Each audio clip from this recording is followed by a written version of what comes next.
I'm so goddamn exhausted. I feel it in my head. I wish that I could mend, but it seems I've gone around the bend. Exhausted. Hate to say it again, because if I don't get ready, it gets bottled and unsteady. Well, I don't like the way it sucks on me. I'm not leisurely, no, I am just entirely displeased. I'm working my ass off, so please excuse the words I use to try and get across to you, 'cause I am just so fed up with your shit. People don't wanna work now, I guess that's what they say. If only they could know the shit we go through every day. Exhausted, hate to say it again, because if you don't get ready, we get bottled and unsteady. Well, I don't like the way it sucks on me. I'm not leisurely, no, I am just entirely displeased. I'm working my ass off, so please excuse the words I use to try and get across to you, 'cause I am just so fed up with your shit.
We're so goddamn exhausted.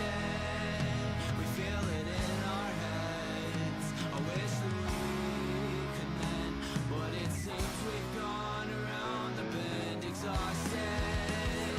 Hate to say it again, because if I don't get ready, we get bottled and unsteady. Well, I don't like the way it talks on me, so please don't fuck with me. No, I am just entirely displeased. I'm working my ass off, so please excuse the words I use to try and get across to you, 'cause I am just so fed up with your shit.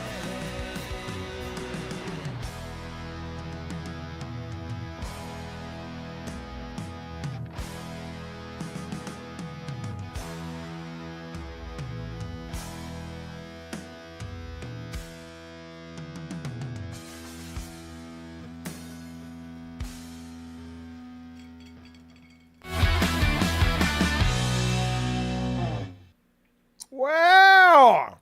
Ah! Ah! Welcome, fellas. Let me tell you something. I swallowed my gum. I'm a little bit late today, and I apologize for that, but there's good reason. There's two reasons, actually. One is that earlier I streamed a game we'll talk about in just a little bit called Nobody Wants to Die that just came out today. And, I rarely stream twice a day, and it kind of nobody cares. It's what was watch it. It's on the channel. It's a good game though. I really liked it. It's $20. Came out today. It's on Steam. I think it's also on PS5, maybe Xbox. Certainly not Switch. But it's good stuff. So it was that. I got to be honest with you guys. I'm feeling angry lately. The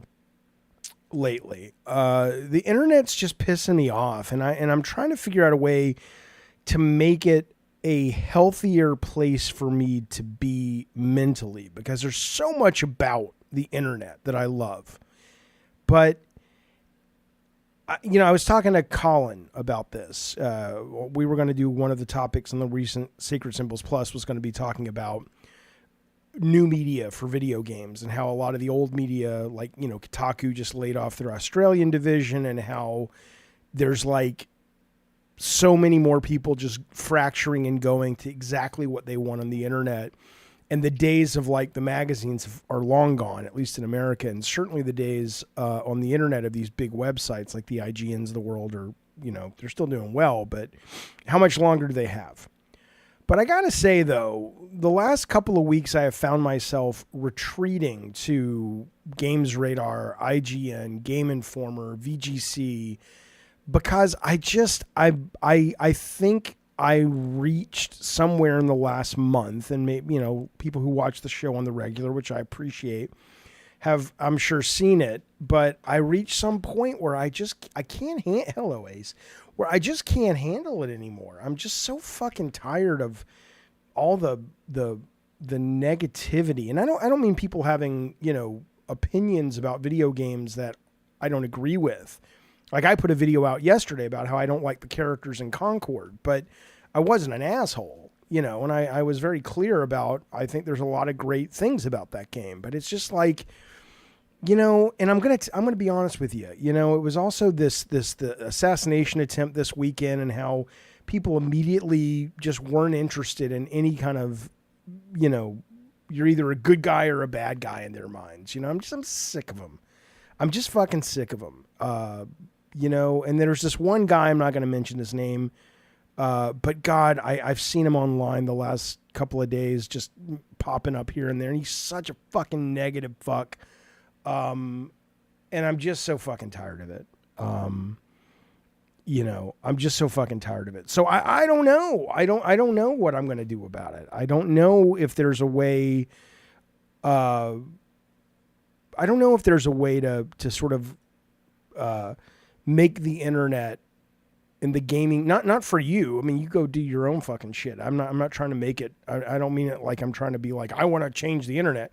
I mean, at an individual level, how do you do it? How do you make it so that you personally can have a great experience on the internet without constantly having to put up with these fucking people?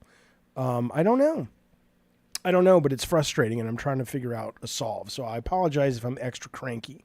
Mutemo says, I believe ChatGPT can change the internet. I hope so. I hope that you can go to it sooner than later and just say, look, man, this is the kind of experience I want to have. Can you run interference for me? That would be great. Kevy says you just have to find small communities like this. That may be what it is. You just have to get even more tribal, possibly. Fintazin says the internet has less and less room for nuanced opinions.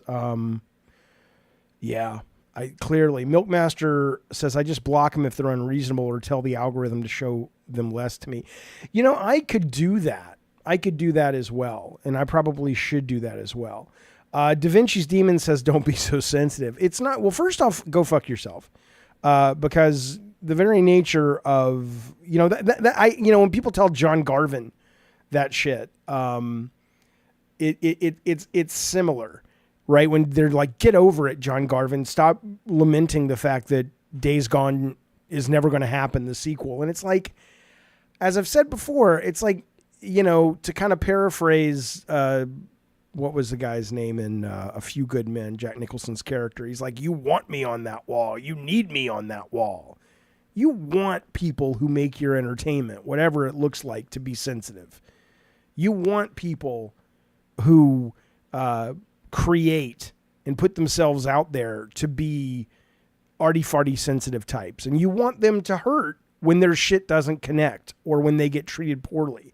Otherwise, you're going to end up with a bunch of entertainers that are pretty much Kevin Sorbo, which is, I know some of you guys love that, Kirk Cameron, whatever.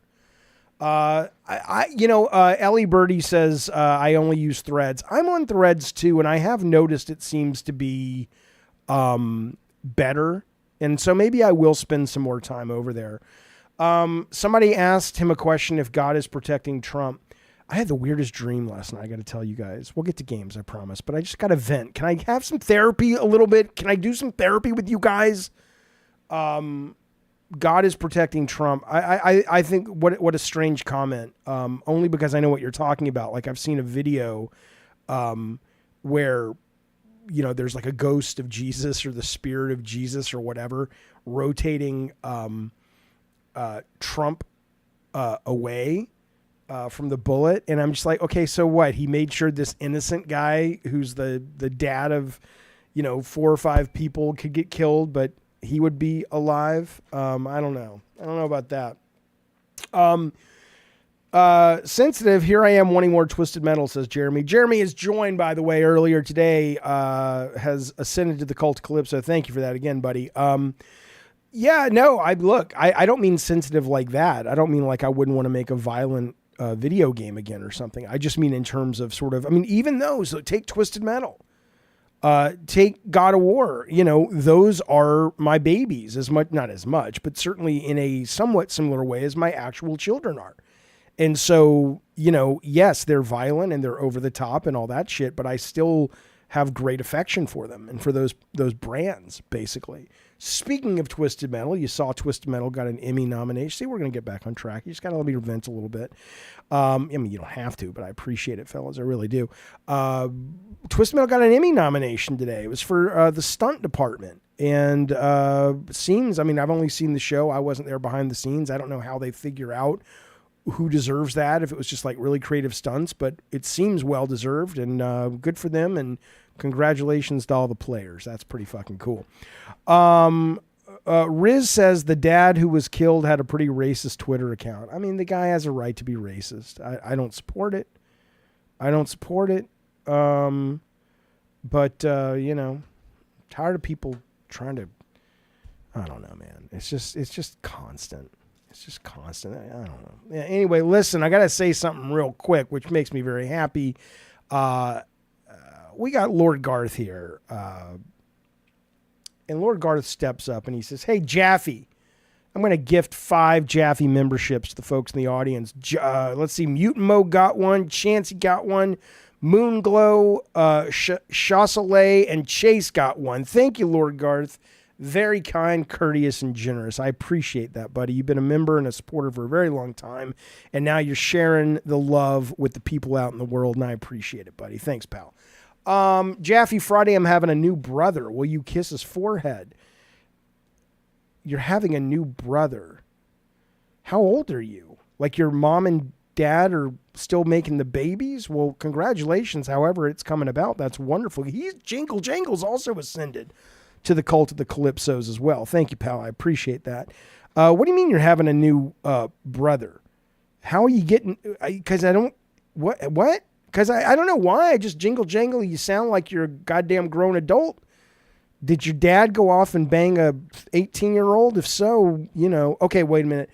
I'm 20, he says. My older brother is 5. What the fuck are you on about? You have an older brother who's 5? Oh, your other brother is 5. I can't read at all. How does that work? Okay, so your mom got divorced 5 years ago, 6 years ago. She was hot and got married again. And now you're having a new, or I don't understand how this works. It doesn't matter. The point is, congratulations. That's great. All right. Seriously, that's wonderful. It's wonderful. Oh my God, having kids is delightful. My coworker says, shall say, Shah, who's 60, had a 4th kid. Come on, man. Look, don't do it. I love having kids. Having kids is the best thing I ever did in my goddamn life. The best thing I ever did in my goddamn life.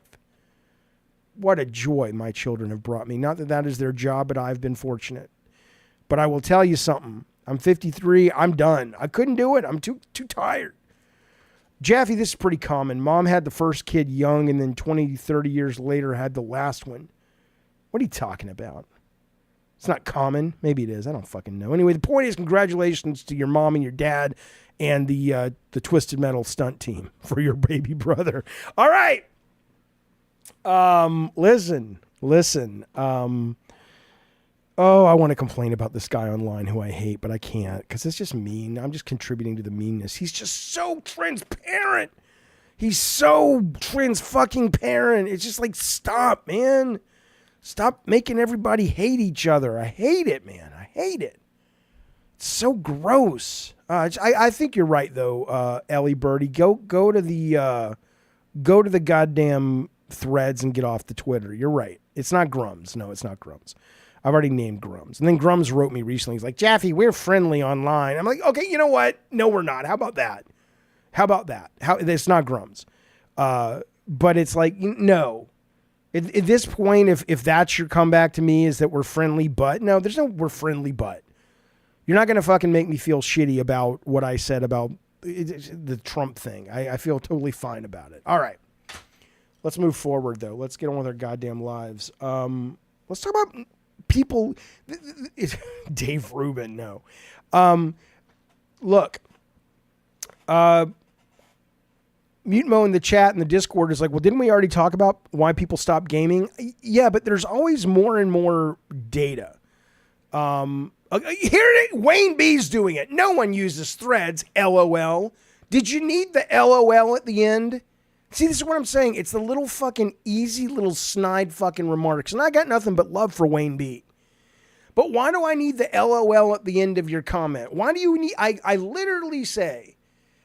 my mental health is suffering from being on certain social media.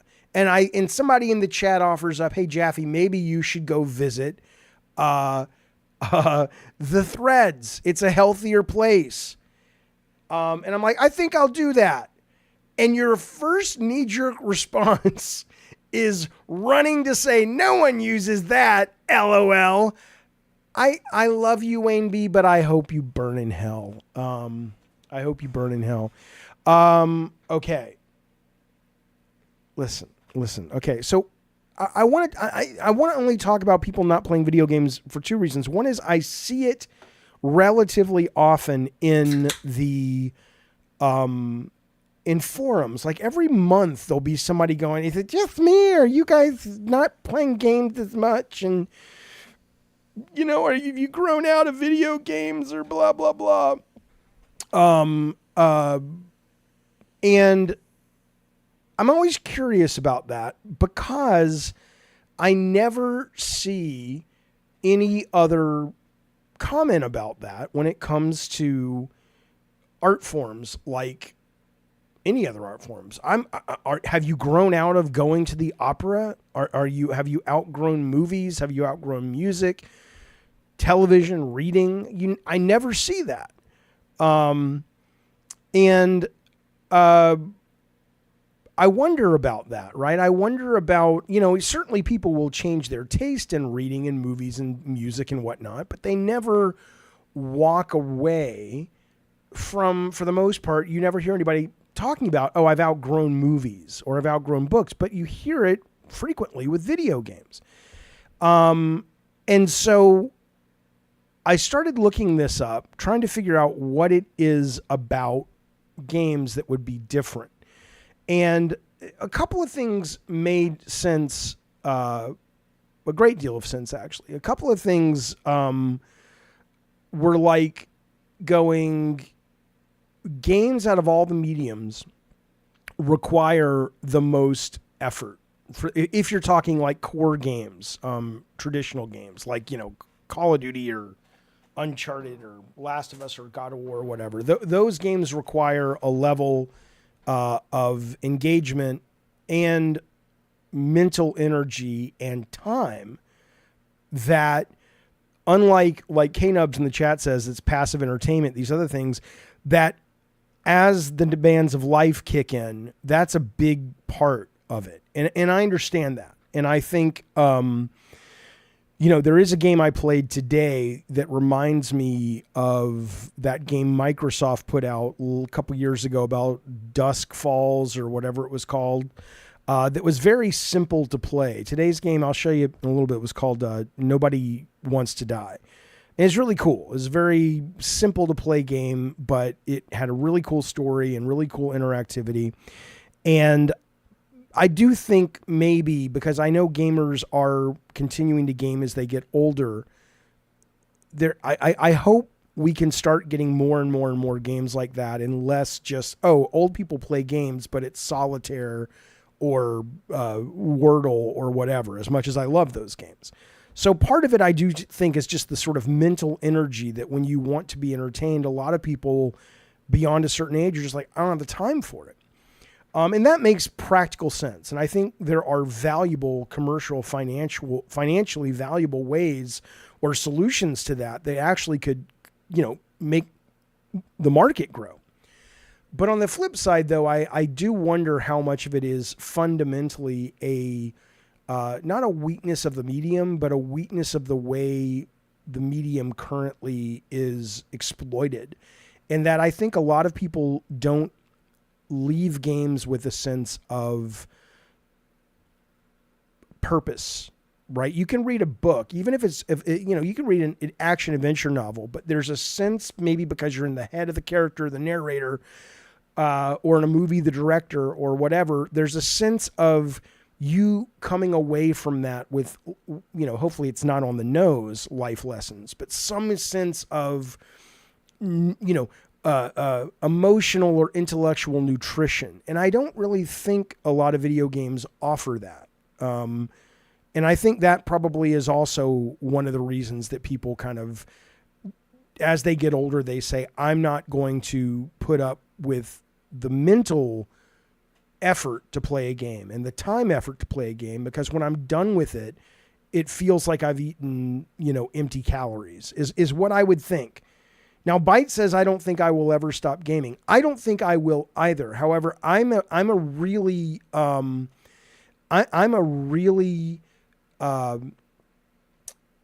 weird edge case on this, because I made games and now I do shows about games. But if I wasn't doing this show, and let's say my job was, I got out of making video games, and I, God knows why I would do this, because I have no talent at this. But let's say I went to, I started an auto body shop. What are you talking about, you idiot? Shut up. And I probably would not. I would play games on my phone, and shit like that. But I probably wouldn't be like, oh, I'm excited to play, the new Once Human. I don't think I would. Not because I don't love them when I play them, but because it's a lot more effort into it. Books, says Lord Garth, are as much mental as games. Sort of. The effort to read a book does require more mental energy than to watch a show. The difference, though, is you don't have any challenges reading a book. You might have emotional, intellectual challenges trying to sort of process what you've read, because maybe it affects you in a good way, hopefully. But the difference is a game not only has the need for the mental challenge and energy, but then it also simply is just sometimes hard, and you've got to sort of work through it, and you don't see that in a book.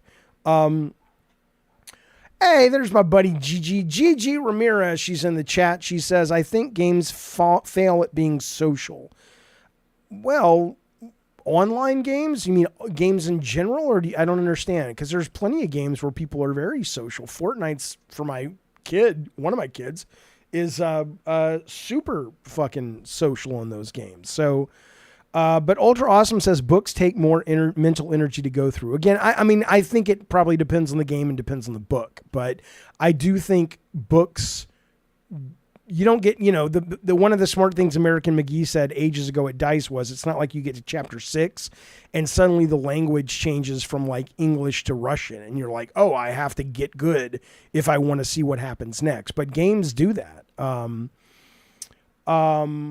I've been playing video games since 1998. I'm 28. I don't see myself stop playing, says Kyler. I don't either. But again, I don't know if I don't know. I would never stop interactivity, right? Like I know a lot of people who are like, I don't play games, but they play, Bookworm or Wordle. It's like, well, that's a game. But, but I know we're not talking about that. I would always play those games.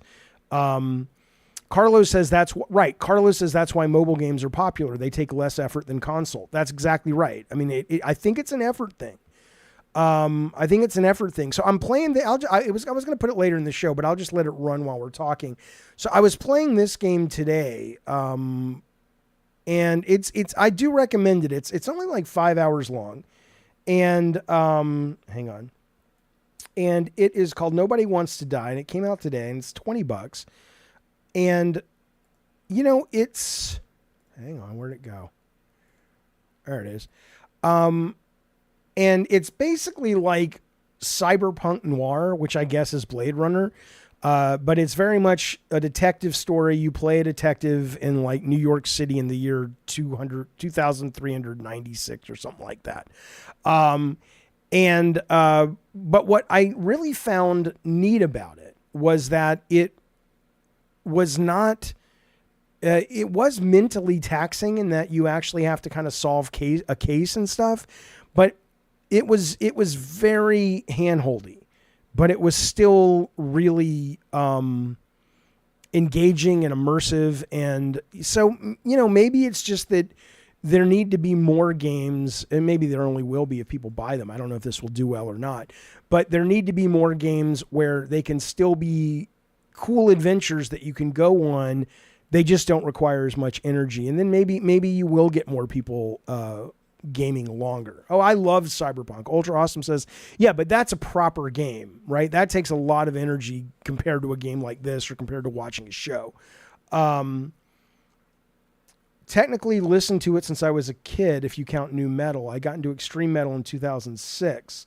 Yeah, but yeah, you're still absolutely vibing with music, though.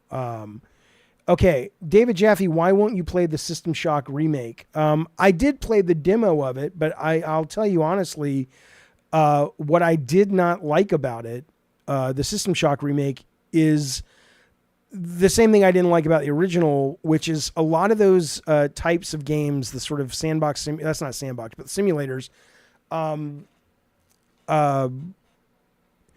there's so much to pick up in those games that I struggle with it because I feel like I need to pick up everything.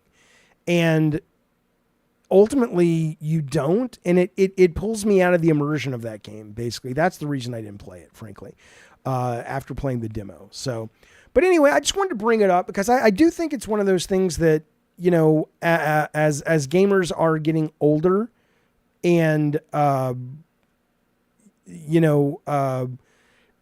and more people are gaming because gamers are not aging out. It's something I think about. And it's something I think about when I see this appear on forums once a month. I'm tired of gaming, or I'm growing out of gaming, or whatnot. But,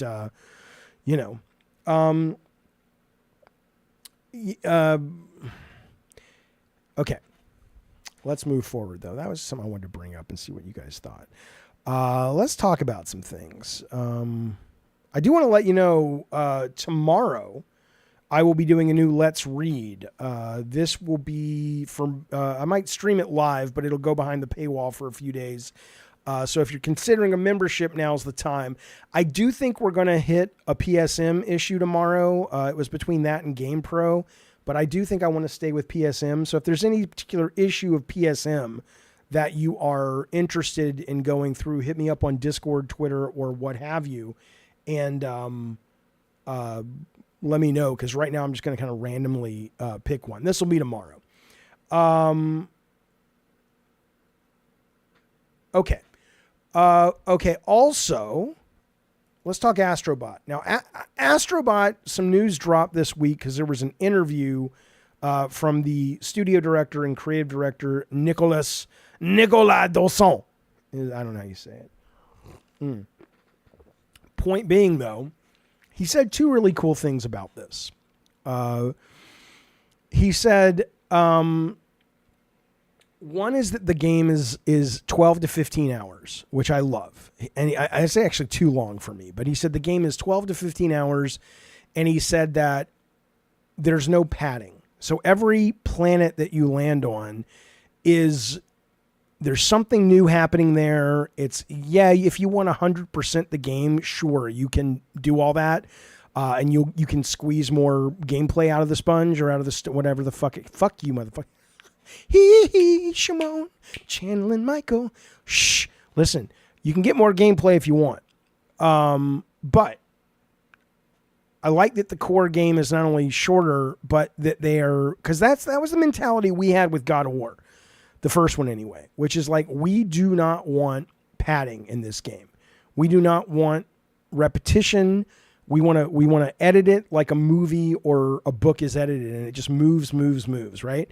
And so I love that they're doing that. I am surprised, and I'm very grateful. Like I would love to have heard the conversations about that decision with a Herman Holst or whoever it was that gave them the green light to say, you can make your core game 12 hours long. Because I'm sure marketing was not thrilled with it. I don't know. Maybe they were, but I'm very curious about that, because it does seem to be something gamers push back a lot on these days. And I understand it, because things are really, really expensive, but it really does hurt the medium, and it hurts the games when you pad this stuff. And I'm also fascinated by how this is going to do. Yeah, Brett Moore says it was a team of 60 people working for 3 years. More of that, please. What do you mean more of that? Do you mean more games that, quote, only take 3 years? Or I'm not sure what you mean. But I love that they're doing that. I am fascinated by how this game is going to do. Like, Understanding says, I definitely purchased a PS5 for Astrobot, right? And this is the number one wished game from Summer Games Fest, right? And it's like, oh, that's weird, because, and we've talked about this too before, but Sony has historically done very poorly with these all ages games, as recently as Ratchet and Clank Rift Apart, which was brilliant, which I think is going to be, I've been thinking about getting a platinum. I've never gotten a platinum. I think that's going to be my first platinum. I love it. Fucking love that game. And as recently as Sackboy's Big Adventure, which is also a phenomenal game. Neither of those games did all that well. So I'm very curious how suddenly this has become the most wish list game, and people are acting really excited for it, given that a lot of those same people never showed up for the other all ages games. I mean, what do you think the difference is in the chat? Let me know what you think. Let me know in the comments below. Yeah.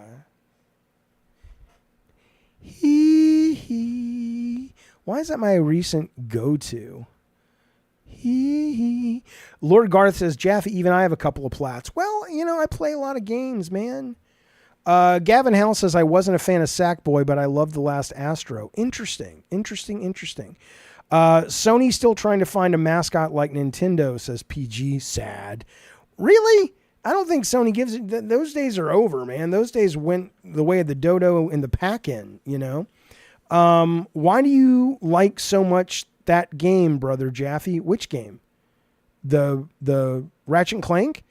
Here's why. Here's why I love that game, if that's what you're asking. Because it is, I think it is the ultimate delivery of what that fantasy has always been, which was when they first started, they wanted to make a playable Pixar film. And everything from the graphics to the better than any game I've seen before or since, the transition from gameplay to movie, like it's seamless. It is not, I don't mean it's seamless like there's no black cut, like the screen goes black or dark for a second. I don't mean that. I mean, even the animation frame seems seamless when they go from the movie, which is clearly a pre-rendered movie in a lot of cases, to, I think, to gameplay and back. Everything from that to the visuals, to the smoothness, it just feels like the closest I've come to actually playing a cartoon, is why I love it so much. It's just delightful, man. It's fucking delightful. But anyway, we'll see. We'll see what happens. We'll see if Jojo D says he's going to play it too. So it'll be really interesting to see how this game does. 12-hour game. I think it's a $60 game, not a $70 game. A lot of people say they're excited about it. Let's see if they actually put their money where their mouths are. And it may also be that the audience is getting older, and now there are parents that want to share this shit with their kids, which I think is great. We didn't have that with Sony before. We just, we aged up with the audience, and now you've got adults that have children. Maybe they're now going, hey, for me, all these PlayStation historical characters that Astrobot is interacting with, that's my childhood, and I want to share that with my kids. So maybe Sony just had to wait, Yeah, Tatum says he's playing and he's going to play it with his kids, right? Okay, I may get that instead of the NES World Championship thing. We'll talk about that in a little bit. That's coming out tomorrow. I want to give you guys a heads up, by the way, just in case. I know a lot of you guys have PlayStation right now. I guess there's an offer. I already have Apple TV. Apple TV has some great shows. It has Dark Matter, which is from the wonderful book by Blake Krosh, whatever the fuck his name is. Excellent fucking book. It has Shrinking with Harrison Ford and Jason Segel. It's got the Godzilla show, which I don't love, but a lot of people fucking love. It's got some great documentaries. I guess you can get this for 3 months for free. So if you've been kicking it around as an option, I don't know what it takes to do. The offer is only available to new and qualified returning Apple TV Plus subscribers.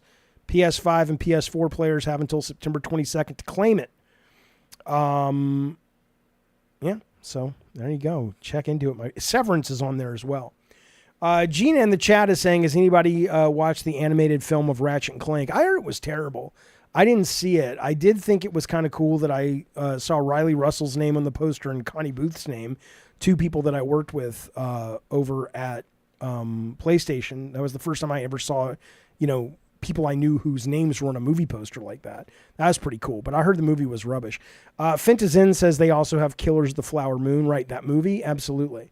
Yeah, there's good stuff on there. So just heads up. I don't make any money. I'm not shilling it. I'm just saying it's a good service, and most of you guys already have PlayStation, so dig in with that. Listen to this. There's an article in The Guardian.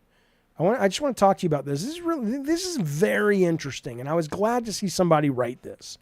Oh, people also say that there's a sci-fi show on there on Apple about the space race. My brother was telling me about it. For All Humankind or something. Apparently, that's one of the best sci-fi shows on the goddamn TV box. So that's on Apple TV as well. Listen to this. So the Observer magazine in London published this piece. I'm reading this from The Guardian about video game addiction, speaking to therapists working in the sector and family therapy. And they were talking about serious addiction in video games, right? And they got into all this stuff about why teens and kids are addicted to games.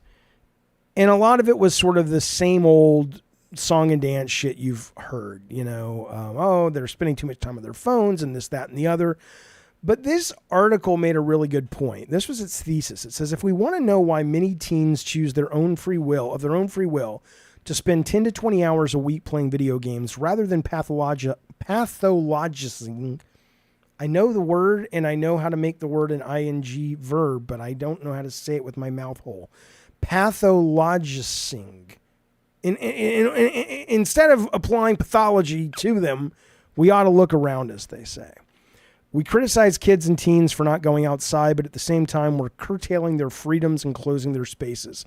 Parents will reminisce about how they spend whole days outside cycling the neighborhood, but at the same time, they're treating their kids' smartphones like tracking devices, demanding regular check-ins, infiltrating their social media feeds and databasing their activities in friends groups.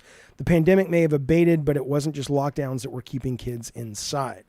And where should they go anyway, they say? In the last decade, the YMCA data shows more than 4,500 youth work jobs have been cut. 750 youth centers have been shut down. According to the Music Venue Trust, 2 grassroots music venues are closing every week. The nightclub industry is in free fall. Teenagers can't hang around in parks without arousing suspicion of overprotective adults who have decided these rare recreational spaces belong to their toddlers alone. City squares and skate parks and pedestrian zones that were once public are now being privatized, monitored by private security guards. No wonder that teens withdraw to online video game worlds. the last spaces they have left that remain unmediated by the parents or authority figures. I don't know. It's a really good point.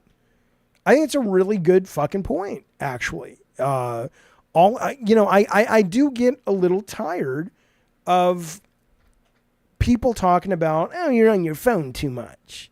It's like, well, fuck you. The real world lately, look around. Maybe you haven't noticed. It kind of sucks. The real world kind of sucks. And I'm not a, am I a nihilist? Probably, but I'm still an optimist. I like life a great deal. And I don't believe that we're in the end times, but I do think the real world is pretty shitty lately. People are mad at each other. The economy is better in some ways and worse in some ways. We've got all the terrorism and the war. I fucking get it. Go lose yourself in the goddamn video games, man. Go fucking lose yourself in the goddamn video games. I understand. Pessimist can be positive, says Mutant Mo. Yeah, I'm a very positive guy, and I'm an optimistic guy. Brett Moore says, I grew up gaming, but when I got into high school, I got my license. I was never home. I took a long break from gaming until a few years ago. I'm happy I got back into it. Yeah, I get that. I absolutely get that. Nobody's censoring you. Mr. David Jaffe, I got a question. What do you think? And here's what I'll tell you something, by the way. I know you want to get banned from the channel or something, and that's fine. I have no problem doing that or having one of the mods do it. But until you say something bannable, I'm just going to read your shit. And I don't read shit beforehand. That's one of the fun parts for my ADD brain. I'll just read shit and hopefully I can swing to something that's interesting to the audience. So he writes, I got a question. I like how you have to preface it by saying I have a question. It's like in the movies when someone says, hey, can I ask you a question? Have you ever asked somebody in the real world, can I ask you a question? Or do you just ask it? It's like Mutant Mo. He says, what? Where do you think the best restaurant in town is? Who's going to actually say, Mutant Mo, what? Can I ask you a question? Of course. What? Anyway, enjoyed the boot on Sony's neck or something, says, I got a question. I know you do. Because there's a question mark at the end, and the way you've formatted the sentence makes it clear it's a question. You don't have to tell me that. Anyway, he says, what do you think of the low numbers for Concord? 900 players now down to 200. Well, there's no now. The game was running in a closed beta for 3 days, and then they pulled it, and it'll be back this weekend, and then it's going on sale soon after. So I don't think we really know how it did. I didn't have any problems finding a game quickly, but I will tell you that the people that are citing the numbers on Steam, which is the only place you can get the numbers, those really are not indicative right now of anything, because in order to play the game on Steam this last weekend, you only got it if you pre-ordered it. And if you pre-ordered it, that's all that means, right? So I don't think the game got a huge number of pre-orders yet because it's not out yet and it's a franchise no one knows. Why would you? I've never understood why I would pre-order something that at all on digital, because it's not like it's going to sell out. So I think this weekend will be a much better barometer if you look at those numbers, because you don't have to have bought the game. So the Steam numbers will be reflective of people who were genuinely curious, people who maybe came back after last weekend. I plan on playing it a little bit more this coming weekend, but the numbers right now don't really, that you're citing aren't really, indicative of anything yet, but it may bomb. It wouldn't surprise me. It absolutely would not surprise me. Okay.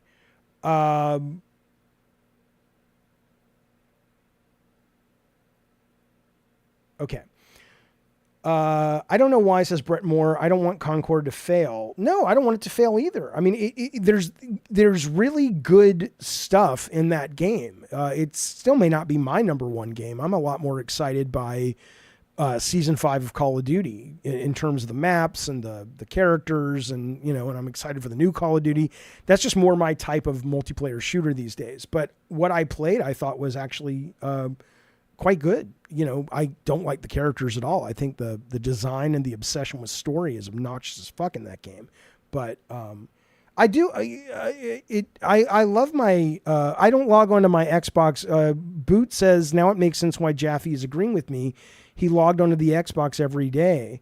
Yeah, I don't think that's accurate, but I certainly don't log into my Series X, but I probably log into Game Pass through GeForce as often as possible. In fact, yes, I've been playing college football on EA Play with Game Pass Ultimate. So, yeah, I'm enjoying it. I mean, it's the same game, you know. I don't think I'm going to buy it. But okay, let's move forward, shall we? But I thought the article was interesting. I'm tired of these people. You know what? Adults, and I'm one of them with kids, although my kids are adults now, believe it or not. You want to fucking stop kids from playing so many fucking video games? Make the world they live in better. Give us some better fucking candidates to vote for fucking president. How about that, idiots? I will say, though, it is crazy. I remember Joe Wright, who is a great designer. She was one of the lead level designers on the first God of War, and I know she works on all the Gods of War, but that's when I worked with her. And I remember it was like it was yesterday. When my first kid, when my wife went into labor with my first kid, I was there, and we were discussing the Athens level of God of War 1. And the phone call came in, saying, oh, your wife is going into labor. And I just kind of stayed working on the level. I didn't stay like I was avoiding anything, but I was wrapping up the conversation. And I'll never forget it. She just looked at me and she was just like, dude, go away. Go have a baby. I was like, oh, shit. Yeah. Fuck yeah. I remember that, man. That's always stuck with me, man. I love that story. I don't know if you do. Fuck you. I love that story. All right, let's move forward, shall we? Okay. I'm struggling with how to feel about this, my dear friends. You know, look, I have mods, but I don't even know if any mods are here right now. Nobody's deleting your comments. The only reason a comment might be deleted is if YouTube catches it in the filter and says that's no bueno. That means no good in French. Short of that, though, no one's, deleting anything. I don't allow hate speech in the filter, but short of that, yeah, it's probably a YouTube thing, man. I couldn't tell you. Okay, listen, I'm struggling with how to feel about this, and I'm not really struggling with how to feel about it. Oh, right. Yeah, it's because Top Chat. Let me turn on live chat. Sorry, I forgot to do that. There we go. Now it should appear. Okay. So I struggle not as much with China, or not as much as I struggle with China, but I struggle with Saudi Arabia and all their human rights stuff, especially as it relates to women and homosexuals. But man, I'm not going to lie, this fucking, and I'm not an esports guy at all, but I want to show you guys the money. I want to show you guys, look how much effort, look how cool, man. This fucking, this is sort of the prince who I guess is sort of what people are saying is probably going to be the guy who ascends to the throne, when his papa dies. He's 38 years old. He's spending billions of dollars on trying to, what they say, game wash or whitewash, not whitewash, but they're trying to sort of ignore a lot of their human rights violations and things they still to this day do by turning it into a tourist mecca. And there's an entire city being built that has there's going to be like 3 theme parks and a roller coaster and an F1 track. There's going to be a Dragon Ball Z theme park. It's a whole city built around entertainment and gaming that is under construction right now. It's insane. So this is a $60 million esports cup.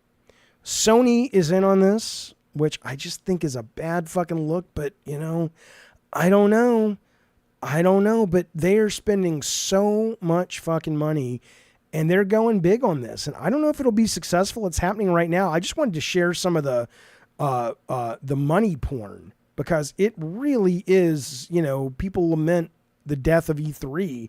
Well, you kind of get it here. I mean, let me show you some video too, but it is, it's expensive and it's cool. Some critics have labeled the investments game washing, an attempt to polish the country's reputation in human rights abuses with entertainment and tourism, as it has been accused of doing with its pro golf and soccer leagues. This is from New York Times. Some gamers have denounced the country's involvement and vowed to boycott its events, and it can be jarring for visitors to see women, some of them in elaborate costumes, working at a conference in a country where women's rights have historically and continue to be very restricted. We've gotten to a point where if you draw the line and say, I'm not working for a Saudi-owned company, or I'm not going to Saudi Arabia, your career in esports, such as it is, that was mine, I added that, would probably be very short-lived, says Parker McKay, an esports broadcaster who resigned from his position on an awards panel in June after it partnered with a Saudi Arabian-funded business. Here's cosplayers. It says young visitors watch street performers. Over 60% of Saudi Arabia is under the age of 30. Let's see. I mean, I'm going to show you some videos. They're really cool. But yeah, even this, they can't show skin, right? Like the women who wrestle in WWE who go over there, they have to have their whole bodies covered up like that. I don't know why she can show skin, but it's weird. But it's kind of neat to see the money being spent. I just wish it, not that America's totally clean. I get it. Blah, blah, blah. I know. I want to show you some of do I have some of these videos up? Look at, I think I have these. Don't I? Or did I get rid of them by accident? I may have gotten rid of them. I didn't mean to. Fuck it. I'll just bring one up. Let's see. Let me get them back real quick. Why are there so many ninjas? I don't know. That's good. It's a good question. That was a man? I don't think so. And it is again, my understanding is it's against the law to be homosexual there. I know you can go there. Like there were people who went there to compete in esports and protest. They wore their pride shirts, but I don't think you can actually live there and be LGBT. It's actually, one of the reasons that they can execute you. That is a cause for execution, but that may be proselytizing it. I think they still do public executions. And, okay, let me show you this though. Esports World Cup. Just in terms of how much they've clearly spent. Byte says it is against the law. He says you'll be in prison. Yeah, I've seen a couple of different things about it. I know it is looked down on and it is illegal. Whether it's an automatic death sentence, like some sites have said, or if that's just hyperbole, I don't know. But look at this opening show. I'm not going to show you the whole thing, of course, but look at this fucking thing. I mean, this is, it's fancy fucking schmancy. And then I want to show you the auditorium or the, it's a big fucking deal. I had all this queued up. I'm sorry, guys. Look at the money, though. Look at the money. Look at this. So you've got all these games. Apex Legends has a $2 million prize. Fortnite, $1 million. PUBG Mobile, $3 million. Street Fighter 6, $1 million. I want to go to where they show you the actual arena, though. It's really beautifully laid out. Right, you've got all this AR shit in there. So like whenever you do the drafting of your characters in League of Legends and all that shit, there's AR versions that kind of appear in the stadium and everything. It's really, they have spared no expense, just like the Jurassic folks. And then you're going after these little triangles that have your names on them if you win in that particular sport to get sort of enshrined. They're spending so much fucking money on this stuff. It is a big fucking deal. Miggy, thank you, buddy. Miggy drops a 5 spot and says $5 just for being Jaffe. Why can't you guys be more like your brother Miggy? Thank you, buddy. I appreciate that. Very kind and very courteous, buddy. Yeah, Pepsi's sponsoring it. Sony sponsors it. Say what you want. If I'm, I see. Yeah. I can't tell if Concord would be censored there or not. I mean, I don't know. I don't really fucking know because I haven't watched any of the movies and shit. Man, all this like opening ceremony and shit. It's kind of crazy. It's kind of fucking crazy. Anyway, so we'll see how it does. I mean, I'm of the mind that, I just can't get over how dorky esports athletes try to look. If they could just stop making them do those poses where they're like, their arms are folded and they're kind of staring at the camera like we're fucking hard and we'll fucking kill you if we meet you in an alley. If maybe then I could kind of take it a little bit more serious. But when you've got these like 14-year-olds that look like they're still 8, that are just, trying to front, it's just kind of cringy, and embarrassing as fuck. So I'm kind of, I have issues with it, but, I want to show you the one esports. What was it? It was, let's just do League of Legends. That's always a good one. Dustin, thank you, buddy. He says, here to spread the wealth, my Papa Jaffe, spark up a joint. Thank you, buddy. Dustin, indeed. I appreciate that, man. I appreciate that very much. Ultra says the Saudi Arabian youth are pushing the country to open itself to Western sensibilities. Yeah, within reason. Yeah, but they are still, doing a great deal of like these guys. I mean, literally, who's going to change their diapers, right? I mean, come on. It's like you don't get to have this pose if you look like that, and I don't mean that. I'm not look shaming. Nothing's wrong with the way these human beings look. They're normal, nice looking people. But I'm just saying that, when Owen from the Microsoft ads can kick the shit out of you, you probably don't want to be sitting up there acting like you're some kind of badass. That's all I'm fucking saying. That's all I'm fucking saying. Yeah, they're the kids that got beat up in the 80s and the 90s. Right. I don't think they need a bench press contest, Milkmaster. I just think it's a little goofball. They should just kind of own their geekiness, right? I know they're typical nerds. I'm not insulting them. I'm a nerd. Nothing wrong with being a goddamn nerd. But don't package it like that is all I'm saying. It looks stupid. All right. Anyway, you get the idea. I'm just trying to find the really cool AR stuff because they do some good AR stuff. But anyway, whatever, we'll see what happens. And the thing is, though, they are trying to grow. There is a part where they are trying to go, let's make our country more modern. But as long as I don't know. I don't know. I struggle with it because every country's got its shit, man. America's got all kinds of shit that I feel awful about that we do. So I don't fucking know. I don't know. Maybe I don't know. I don't know. I have no thoughts. I have thoughts, but I don't know what to do with them. Biden got COVID, says Inspaw. I saw he got COVID. I saw he also said if there's some medical condition his doctors come up with him, maybe he would drop out then. And so maybe this is sort of a precursor to what he's planning on doing. I don't fucking know. I hope he drops out. I like him more than Trump. Hell, I wouldn't vote for Trump if I had a gun in my head. Squirrel with the Gun says, Joe, thank you for the super chat. Joe is out in a month on Steam in the fall of consoles. And the fall on consoles. Even though it looks like mindless, will you get it? I'll probably get it. Yeah, it looks funny. I mean, I'll wait for the fucking reviews. Because it could very well just be a one-note joke, and then afterwards, you're bored out of your fucking mind. I don't fucking know. Arathizzle says, I'm not into esports for some reason. I don't appreciate the skill. I mean, I do. And I think if, Evo's coming up, I think this weekend or next weekend, I think, I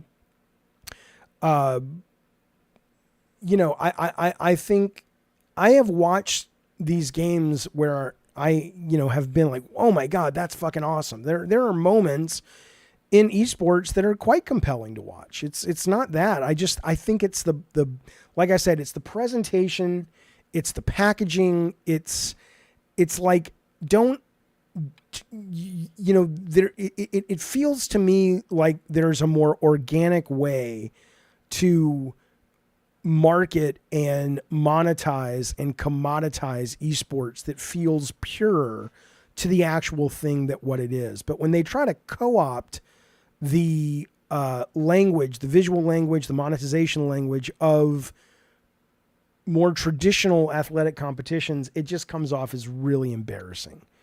is what I would say. Okay.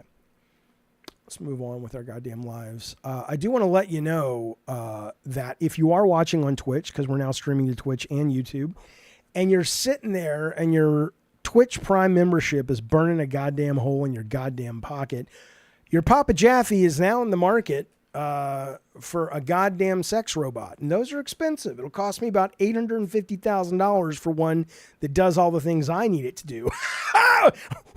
If I had to. And thus, if you want to hit me up with your Prime sub, I'll take it. If not, not a problem. I still appreciate you being here, and that's all that matters. But heads up. Also, members tomorrow. A reminder, PSM Let's Read. It will be behind a paywall, and it will be streamed for members chat only tomorrow.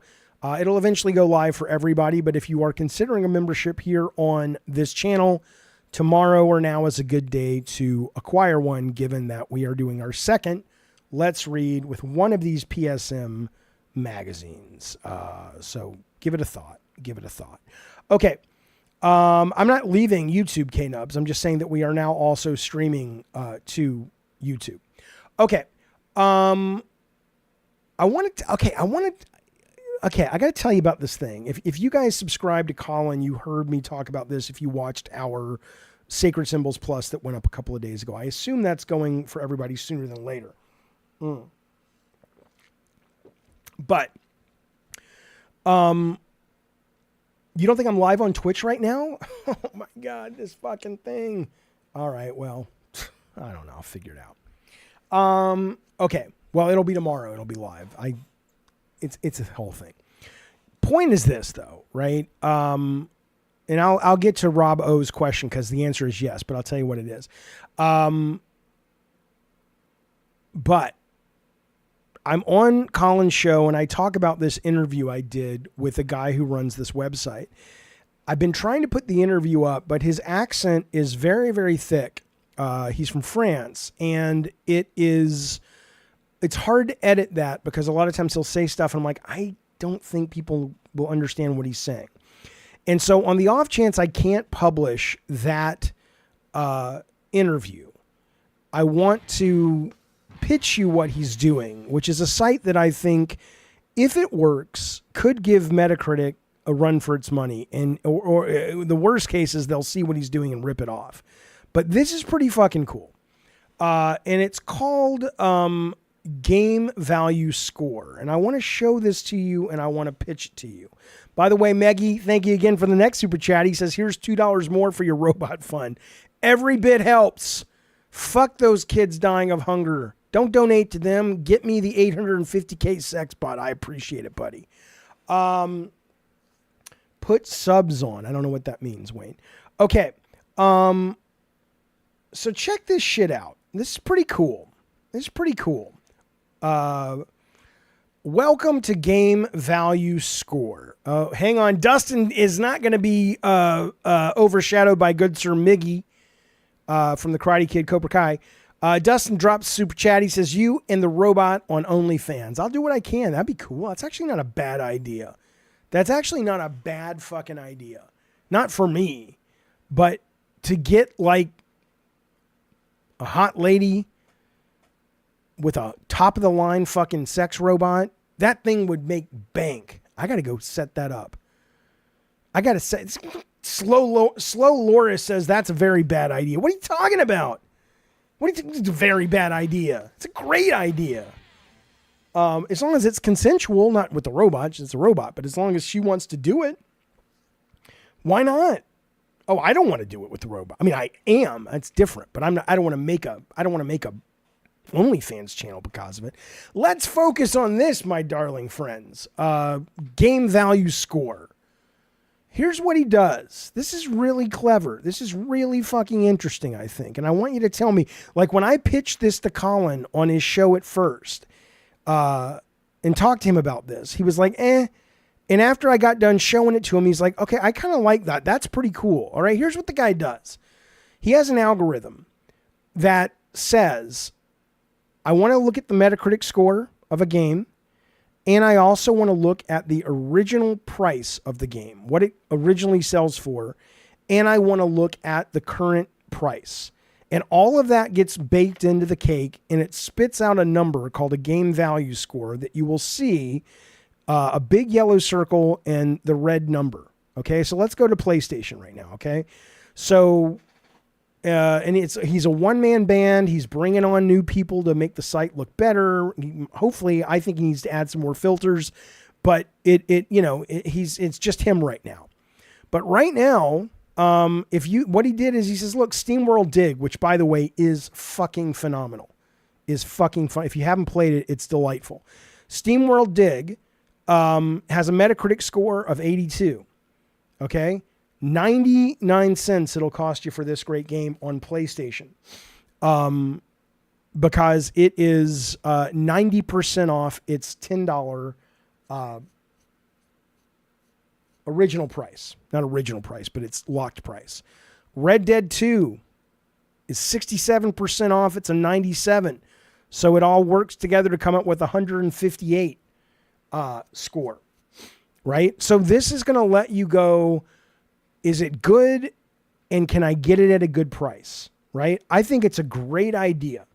What do the numbers mean, says Ravnos? What's the difference between 320? Well, the numbers are basically kind of like if you go to Rotten Tomatoes, right? You can, the number is a reflection, and I don't know what the math is, but the number is a reflection of the quality of the price drop as it stands and the Metacritic score as it stands. And yeah, the prices will change, right? So right now, Sony is doing their Days of Summer or whatever it's called. Thus, you can get a great game like Dragon Age Inquisition for 90% off. So while its Metascore is lower than, say, a 95, it's going to cost you $4 to pick up. And again, I told him, I said, look, man, I think what would be even better is if you did that, but then you could say, I want to filter it with types of games or certain prices. And so he's just getting started, but I mean, look at this. Like why you know what this show is and you've never played RE2 Remake. I don't know how you maybe you tripped on accident and fell into this show. But $9 for one of the greatest games of the last 10 years, 91 Metacritic, Resident Evil 2 Remake 150. So it's, okay. Aquastorm says, no offense, but I don't think this is great. It's always going to be old games. Well, it doesn't have to be for you. If you're in it for brand new games, yeah, because you're never going to see a game that is not on sale. Right. But that's fine. I mean, if you only want the latest and greatest, then yes, this is not going to be for you. Although he could do that. I think that would not be a bad idea to basically go here and say, one of my filters is I only want games that are a month old. And then you're not going to see as good of prices, but you're still going to see, hey, I can get, this Nintendo game or whatever for X percent off. You may only save $10, but it's better than nothing. Is what I would say. I don't know what maybe I can have him back on and you guys can grill him with these questions. I don't know if 200 is a perfect score. I have no idea. I mean, you can say learn more about how the game value score works, but that's too Poindexter for me. That's too nerdy for me. I just trust the numbers. Yeah. Okay. The quality of the game isn't related to the price. But it is. The quality of the game is related to the number, right? So you can have an 88, which is a great score, but it's certainly not as great as, really, Jaffe, it's not as great as a 94. No, but the discount is so deep that if you're like, hey, I don't want to spend a lot of money, then, okay, that trumps it for me is all. But anyway, whatever. If you guys don't like it, don't use it. But I think it's really cool. I think it's a neat way to bring one of the, and what's interesting is when I was first talking to Colin about it, he was like, I don't like associating the value of a game with its price. And it's like, I get that, but you're not worried about where your money's going. And even if you are or are not, a lot of times when people have money, it's because they look for values. But it's a nice way to add this part to the conversation that I think is important to a lot of people. So I'm a fan of it. I hope it does well.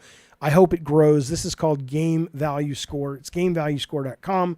Check it out. Right now it's broken up to Switch, PC, Steam games, and Sony PlayStation.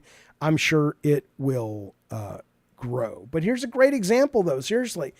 Again, there's so many fucking games.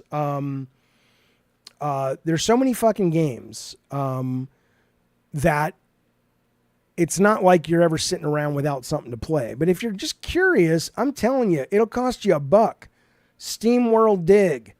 It is so good, you guys. It is so fucking good. It's so addictive and fun. It's like a mix between Dig Dug and Minecraft. It's 2D. It's delightful. I finished. I did 100% in that game. How often do I do that? So anyway, go with God, my friends. Okay. I want to talk about some games that I totally beat it. You goddamn right. Excellent game.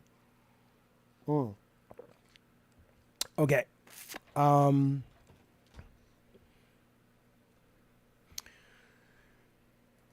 Here's a game, though, that I kind of came and went with pretty quickly. Once Human is kind of one of the new hotness things people are all excited about. I really like this game, and I don't think I've quite given up on it yet, but it's so creative. It's so interesting, the narrative. I like being in the world. My issue with it is it's ultimately kind of like Pal World or any of those other games. It's just another survival kind of thing with, build the bench and craft this and do that. And I think it's probably the most interesting survival game I've played where I actually find myself compelled to do these things because I actually want to be able to advance in the story and advance in the world. It's really neat. But fundamentally, if you extract the narrative part of it, you're still chopping trees and you're still building benches. And, there's a point where I'm like, I don't quite know if I can really lose myself in it. But it is really good even with those complaints. And without those complaints, if you don't mind those things, then it's fucking delightful because if you like survival games and you're not sick of them like I am, it's one of the best ones out there right now. Hell, you guys, and there's fucking motorcycles. Come on. And look at these weird fucking characters. It's like Control meets Miyazaki meets Kojima. It is very fucking strange. I don't know what SOSSR is, Ravenos. And I don't fully understand the mechanics of this game yet either. Like, I don't understand what the butterflies do. I know that you can,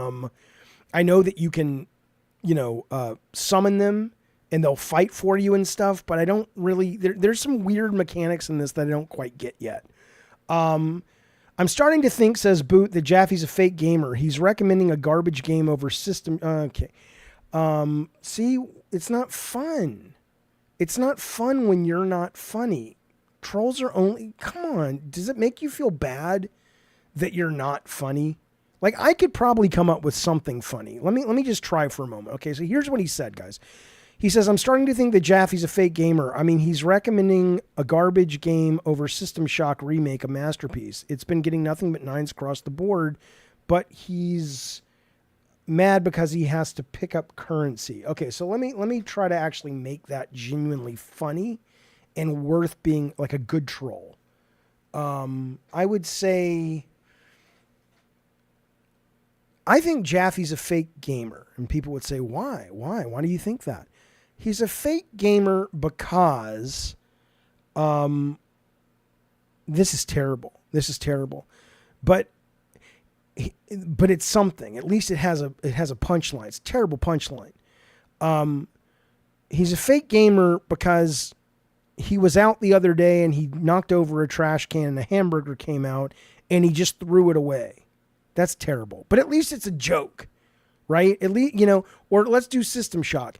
Jaffe's a fake gamer because he was going to go play System Shock, but he didn't want to get electrocuted. That's terrible too, but it's better than yours. Fuck you. Go eat your fucking mother's. The Jingle J song was funny as hell earlier. You sang that with a headache. Yeah, that was a good song. All right, let's move on. Hey, by the way, this thing is fucking awesome. You guys have probably seen this fucking Once Human bus. It's this giant, let's see, Once Human. And I just thought it was a monster that you fought. And maybe it is. But I didn't know that you could actually get in the back of this fucking thing. So the other night I'm fighting it. And suddenly I'm like, oh shit, you can get in the back of the goddamn monster bus and ride around the map in it. While guys are fucking attacking you from inside and shit. Watch this. Let's see if she gets in. Let's see if he gets in. Let's see. Survival Stranger Things vibe. Yeah. So get in the bus, lady. Come on. Yeah, there you go. So I don't know. And there's like chest in there. And then suddenly, I don't think you can steer it, but it just wakes up and starts moving around the map. I mean, this is a cool fucking game, man. And it's free. It's free. I mean, the if you want to buy cosmetics, it's not. But who the fuck wants that? Okay. I had a good joke the other day, though. I had a joke that was, I like this joke. It was, the Switch is so old that it gets to eat for free at Denny's on Tuesday. Come on now. That was pretty good. I don't understand this. Jacob says, Jaffe, I criticize you jokingly, but I'm loving this format and template for this video. Isn't this the format I've been doing for years? What's different about this? What do you do to progress? Well, I mean, you can level up, you acquire new skills, you acquire new things to build, blueprints, that shit. Oh, I love Denny's, man. Awesome Tatum, my favorite is Moons Over Miami without the ham. So it's basically an egg and cheese sandwich with French fries. Oh, it's so good. It's so good. Okay. Wukong is not out yet. I don't believe so. No, Lord Garth. But there might be review copies. But yeah, Jacob, I'm really curious what's different about this format. I'd love to know. Okay, let's move forward. I want to tell you something about this. Is there a Beishu build? Yes. I might stream it, depending on if we do family shit tonight. If we're not, I'll stream it. If not, it'll be the next game I stream. So I just want to tell you briefly, Angerfoot is out. I played the demo of Angerfoot, and I loved it. And then the final game came out recently, and I bought it instantly because I love the demo. And I was like, I'm not feeling it. The only thing I realized finally, and now I'm addicted to it because Mute Mo was saying, no, it's really good. It's really good. I'm like, let me try this fucking thing again. And yeah, Mo likes it, says Wayne, because he likes feet. Could be. But what I realized was, and I don't know if the demo did this and it was different. I have no idea. But the kick, which is basically the main way you engage with the world, you can shoot and other things, but it's mostly kicking, is on the E button. And I finally said, oh shit, let me move that to the right button on the mouse. And suddenly, oh my God, the pacing feels like it did back when I played the demo. This game is so good. I love this game so much. And if you go back and replay levels, you can like unlock stars, and you can use the stars to buy shoes, different kinds of shoes. And those shoes do different things. Like it makes the enemy heads bigger, or it makes it when you kick people, they drop ammo. It's really cool. It's really cool. Snowfly says, the only thing I didn't like about the demo is it has no controller support. I assume this is coming for... I assume this is coming for, what's it called? Console. But I guess maybe it doesn't have a controller for the PC yet. Interesting. Yeah, I'm sure it's coming to console. Okay, so Jacob says this format feels organized. It might just be that I'm moving fast because I always have tabs and I'm just not belating the point. But I still appreciate it, buddy. Jingle Jangle. Thank you for the super chat. He says, can we get a Jingle Jangle Jay and Jeremy Barella song? Sure, why not? Why not? Let's see. Jeremy woke up one day. He decided he was gonna play with Jingles Jangle once again. But Jingle said, whoa, Jeremy, back off, son. The fun has only just begun. 'Cause my jingle only jangles for... I got nothing. Be well. Okay, let's move on. All right. I already talked about this. I played this today. It's on the stream. I do want to go back and at least play more of this. Will I finish it? I don't know, but I played this today for the first time. Just came out today. Nobody Wants to Die. It's neat. I recommend it. Okay. No Man's Sky Worlds Part 1 Deep Dive. I don't know if we want to watch the whole thing. I had never played this game before. I knew of it, but I was just like, it had a rocky launch, and I know they turned the corner, but I was just like, I got busy with a million fucking things. But today they came out with a massive update, and let's just watch this. It's 5 minutes long. Let's watch it. 'Cause and I went and I played it this morning. I played it, on, GeForce Now, which is my preferred way to play video games now. If I can get it on there, I will. And, what I'll tell you what's crazy about this fucking game is that as much as I love Starfield, and I thought Starfield was fantastic, because I loved the story and I loved the adventure of it and this and that and the other. The ability, the seamlessness of this game being however many years behind Starfield it is crazy that Bethesda would be like, why can't you do this? Why can't you do this? Mr. Mixelblick says, shit, I said it backwards. You have to buy the game to play it on GeForce Now, correct? Well, yes, or I have it because I have Game Pass, so it's on Game Pass for me. And you can play Game Pass games through GeForce Now. Okay, let's just watch it and we'll stop. Let's do a react to it, because I do want to see what they've added. Here we go.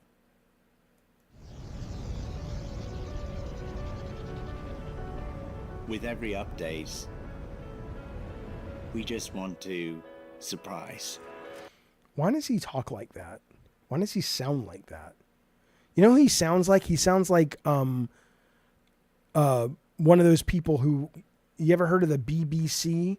It's like a TV station. He sounds like one of those people, or like if you ever watched that show Doctor Who, he sounds like the people on that show. It's weird. With every update, see? We just want to surprise. It's not bad, it's just strange. New worlds.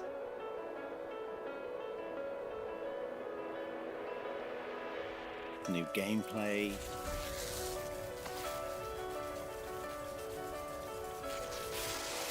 New technology.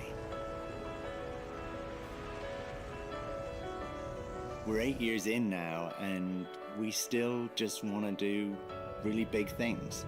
Love Doctor Who, yeah.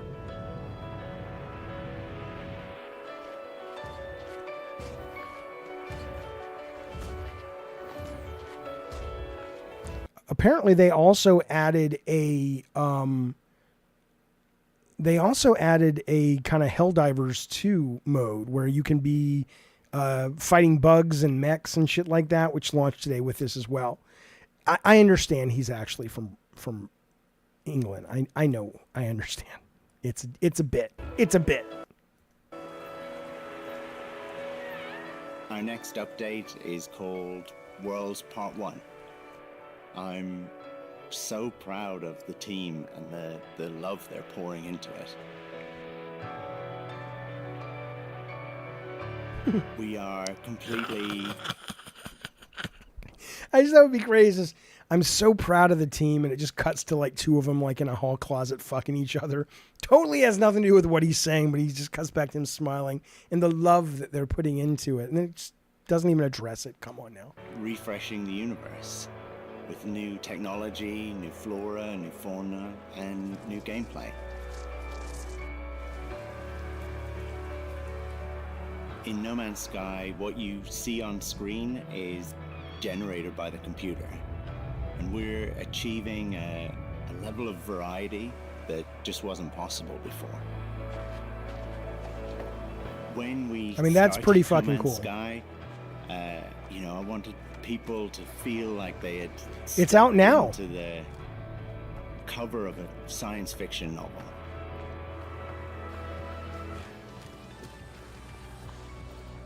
Had to create a lot of new technology.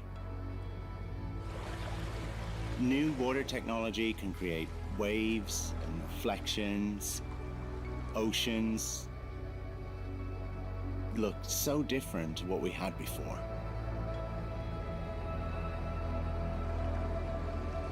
Ocean planets feel completely new, and ships can now land on water. 6 months ago, we announced Light No Fire.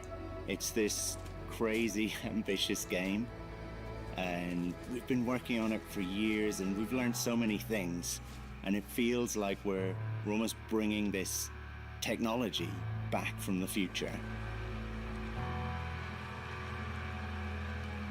Planets have wind patterns, waves are dynamic, and they react to the weather.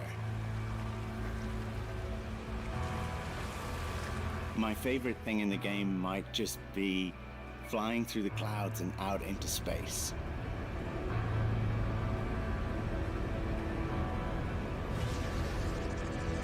Clouds for us are a unique challenge, right? You can see them from space, you can fly through them, you can land on a planet and look up at the sky. You get these beautiful skies now with just tons of variety. Sometimes a storm hits and, the waves rise, the clouds gather. You've got the atmospherics, the wind, all this technology. That's cool comes looking, together man. all at once, and there's nothing like it. On the surface of the planet, we've added these new volumetrics. And you get rolling fog, rain, blizzards, little sparks coming up from the lava. It changes how planets feel, It just makes them feel alive.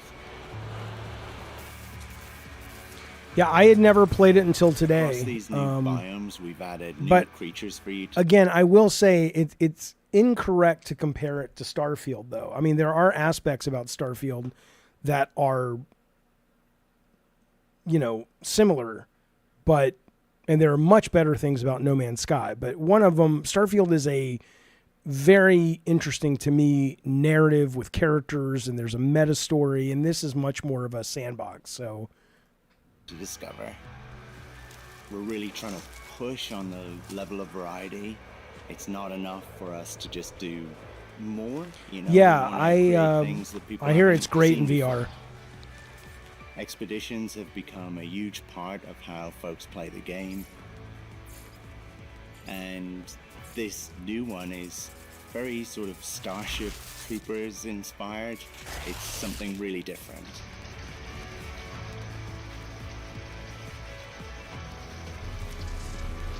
It takes you on a tour of some of these cool new planets that we've added. Everyone is battling together, progress is community driven, and the rewards are super cool. Something I love is to browse the screenshots that people share with us.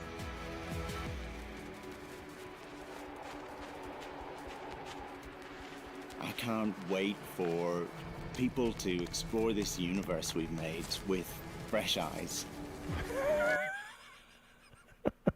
Well, that's one way to express what you're saying. They made the universe with fresh eyes. Okay. Yeah, I love Duro. I love Starfield. It's one of my favorites.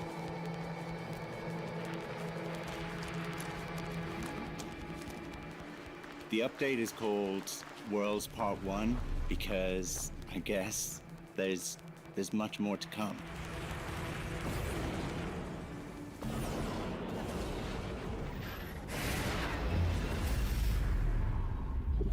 I think it's cool. I mean, like I said, I played it this morning. I liked it. But again, yeah, Brett Moore says it makes me wish I liked survival games. I mean, that's kind of the challenge I was having sticking with Almost Human, or is it Never? Whatever. I think it's called Almost Human. It's so cool, but fundamentally, it's just a survival crafter, and that's cool. But I think I'm kind of full up on those. But that may just be, that sounds like a me problem. Look at this, though. I think it was Alex S. Somebody over on the Discord today turned me on to this. I have it downloaded. It launches tomorrow. Throne in Liberty? What the fuck are we talking about? I'd never heard of this. Now, at the beginning of Throne in Liberty, it is horrible. The writing is just like everything they're saying is such just... The guy may as well not speak. But halfway through this trailer, it's only 2 minutes and a half, it gets really fucking cool. And this comes out tomorrow. It's beta. You can play it on Xbox and PC tomorrow, the open beta. I don't know if it's going to be any good. It's from Amazon Studios. Watch this trailer real quick.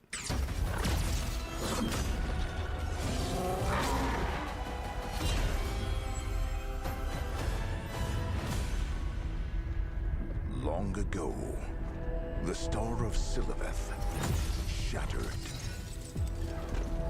Its fragments spread across the land, granting immense power to a lucky... You can play it right now? Oh, I thought it said it launches tomorrow at 10 a.m. Light. All right, well, there you go. Also, darkness. Malevolent forces have arisen, seeking to claim the power of the stars for themselves. You must harness this celestial... Yeah, Kevin, you're not power. wrong. There's a lot of this type of game in terms of sort of IP issues. Silesium is a vast, living, breathing open world with diverse environments to explore and deadly enemies. Give it a minute. I told you the opening of it was like, eh. Shift into legendary creatures to carry you through the air and over the waves. Push back against the Legion in tactical combat across a seamless world.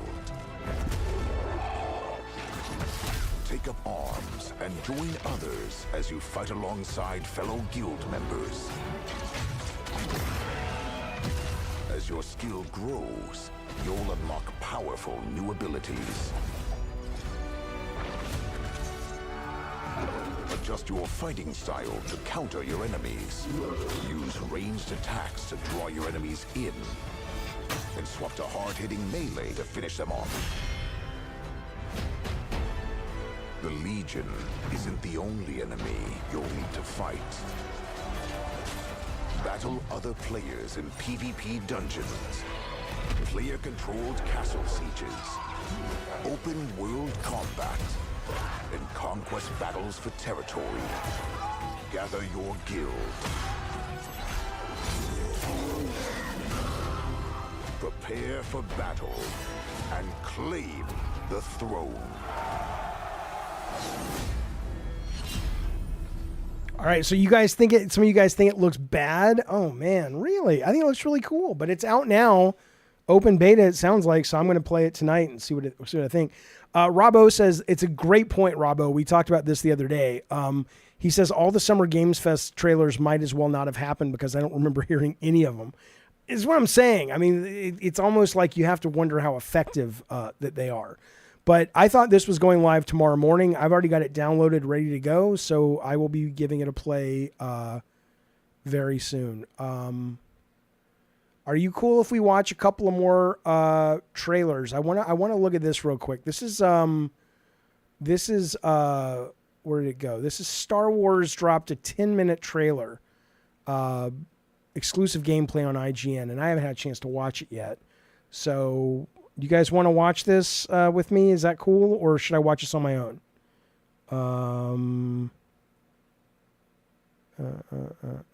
Yeah, that game is free. At least the open beta is. Okay, so we'll watch it. All right, here we go. This comes out next month. Do I think Wukong will be a bad game, says Jacob. I don't think it will be a poorly made game at all. I think it looks staggeringly good. What I have heard about it that makes me feel way less interested is that it is pretty much a boss rush game. And in that, I'm like, I'm not into that, right? So, but for some folks, I'm sure they'll love it. All right, here we go.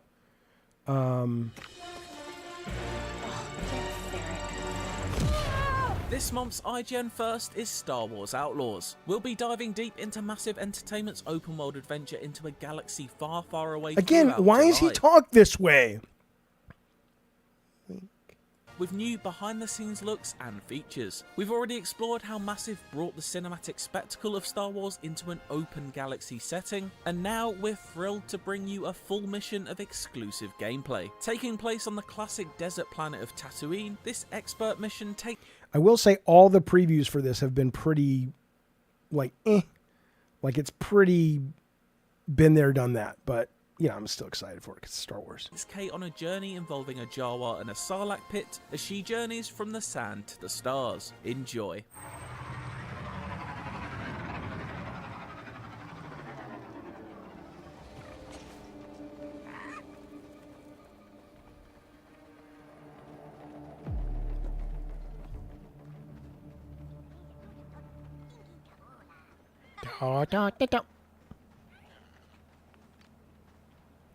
Hey, I heard you could put a turret on my ship. A turd? I'm sorry? She said she'll put a turret anywhere if you give her a tooth. Forgive the intrusion, but I sensed you needed an interpreter. Did he say fork you? Thanks, but Oh, forgive. I'm not giving her a tooth. No, not your tooth. A sarlacc tooth. One from its second mouth. Second mouth. Oh, you won't take credits?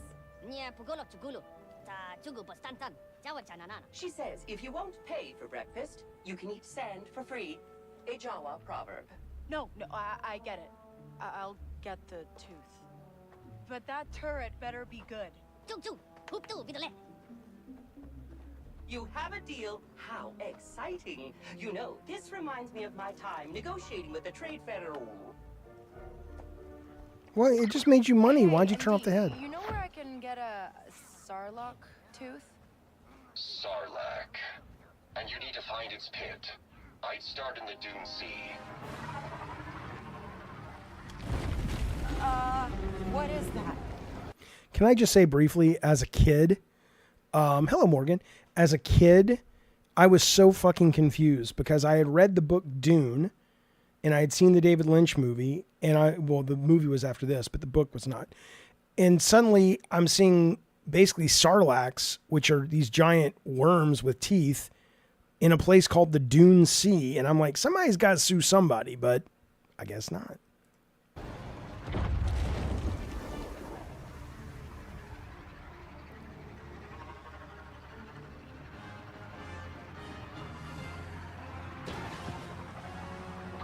Stay sharp, Kay. A pristine sarlacc tooth is worth a lot on the black market. You saying I'll have competition? Dead sarlaccs get scavenged fast. Anyone else looking for a tooth won't be coming alone.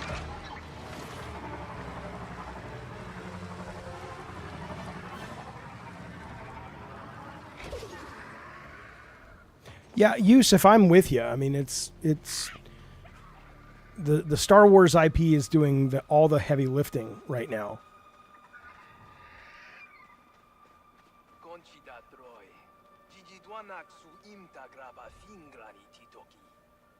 It's a dead sarlacc. Who knows what's crawling around down there?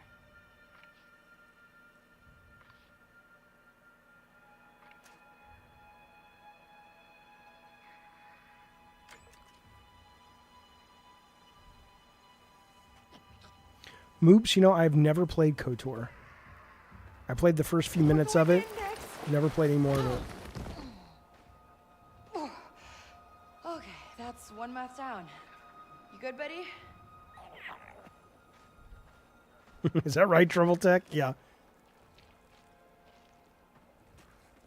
Ugh, it's kind of leathery. You're kind of leathery.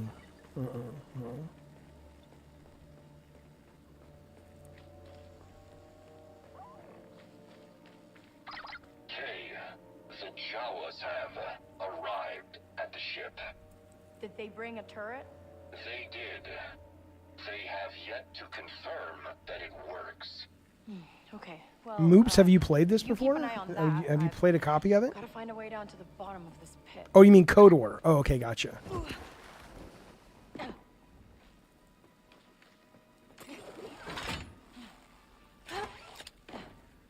I just like the robot's name is Indy. Get it? Get it? Ugh, so many dead things in this dead thing. Bite, you think I'm going to quit this after an hour? I might. But that's why I'm going to play it on Ubisoft Plus. So then if I don't like it, I can still go play Prince Persia and a bunch of other stuff.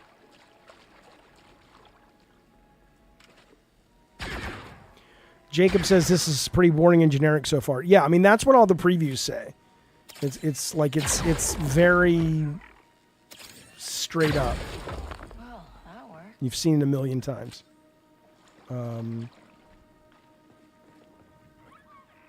But a great license goes a long fucking way, man.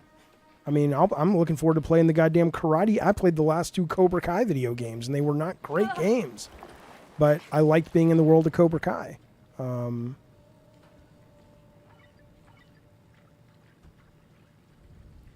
Yeah, Ubisoft is on Xbox, yes. What do you see? And PlayStation and everything. I think it's on PlayStation too, but I know it's on Xbox. Phew. Or Luna if you stream. Finally. Sorry, droid. I need this more than you. ND? Finally. What's your status? Well, I found a tooth. Now I just need to get out of this pit. Why? What if she has to kill Hermie, who wants to be a dentist from the Santa Claus stop-motion Rankin Bass film? Come on, man. That was good. That was good. I need to finish the... I need to play the last... Stig's last game, the second Star Wars Jedi. Because he's holding a thermal detonator.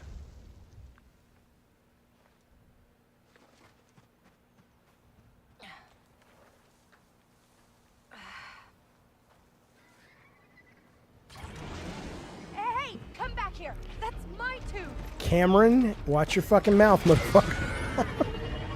You gotta give it a chance, man.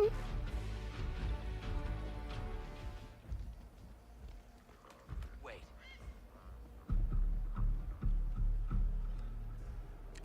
All right, Nix. Go get him.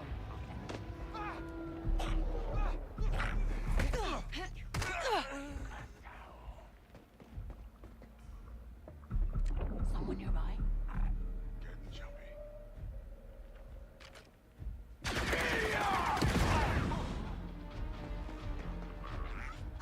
All this for a tooth. It does not look good, though. To me.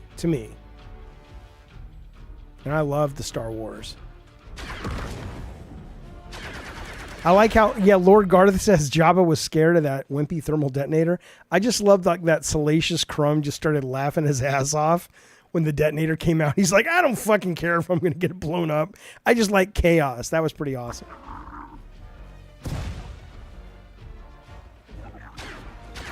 They're headed for us. Oh, got the tooth. I should get out of here.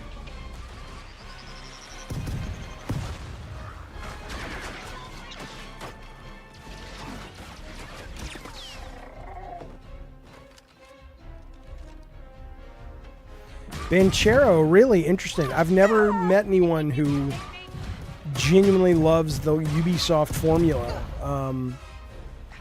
Like as a, like, oh, I fucking love their shit. That's cool. That's good. Going loud.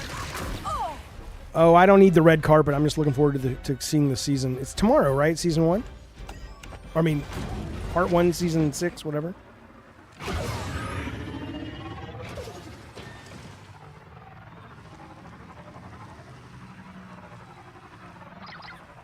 The Jawas are getting impatient. How can you tell? They're trying to disassemble me. Okay. I'm headed back to their boss now, alright? Just, try to stay in one piece. Interesting mutant mode. Here. Straight from the, second mouth.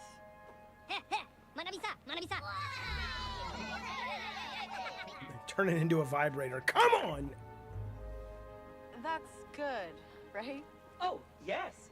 I love watching the wheels of commerce in motion. That is a great point, though. Ben Chero, he says it's because of vocal people online. Look at the sales. AC and Far Cry are bangers. Yeah, absolutely. It's a really good point. They sell wonderfully. So it may just be a lot of core gamers online bitch about it, but maybe a lot of people like them. So. Ah, Criff. It's hot, Nix.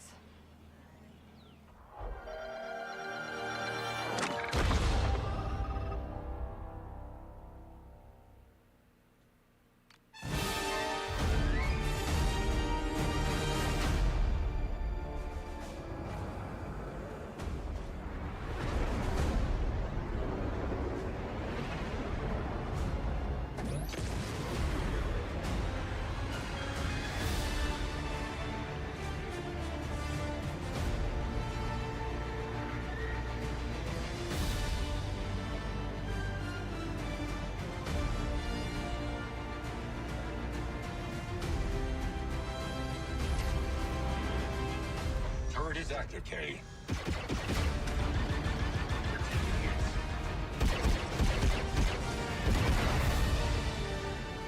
We'll have more exclusive looks at Star Wars Outlaws for you throughout July, and for everything else, stick with IGN. I mean, you know, it looks fine. Look, let's put it this way. If it wasn't Star Wars, I don't think any of us would be talking about it. But I'll play it. It's Star Wars, so, you know, it's like pizza, right? Jaffe, what do you think about Spy vs. Spy comics? From Mad Magazine, I like them. When I was a kid, I didn't really understand them. They never really made a lot of sense to me. But when I got a little older, I was like, oh, I get it. They're really, really funny. August 30th, Brett Moore, I think that's correct. Someone in the comments said the game was actually good and had good combat and story. You said, how the fuck do you know the game isn't out yet? Have you played it? I think what they were talking about was KOTOR, not this Star Wars, basically. Okay. I want to watch this trailer real quick. This is the casting of Frank Stone. I like this company. This is Supermassive. They do the horror games. These are the guys I would trust horror games to.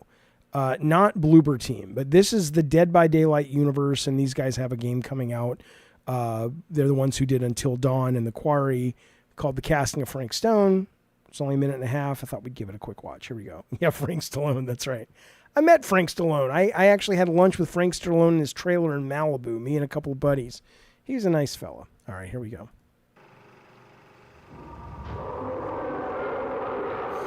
You think we're weak? That we're nothing? You make me sick.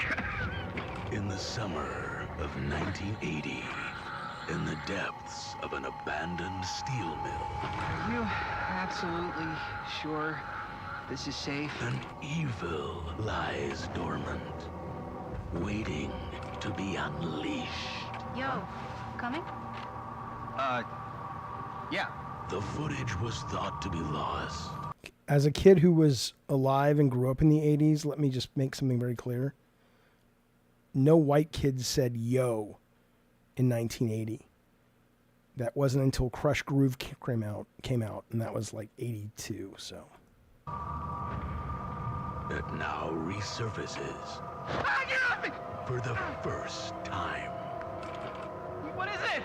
Evil comes for all. A Christine Gordon film Check it.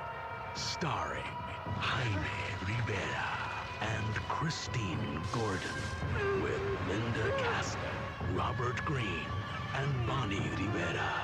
We gotta get out of this place. We gotta get out of here right now. We gotta go. Dare you enter Murder Mill?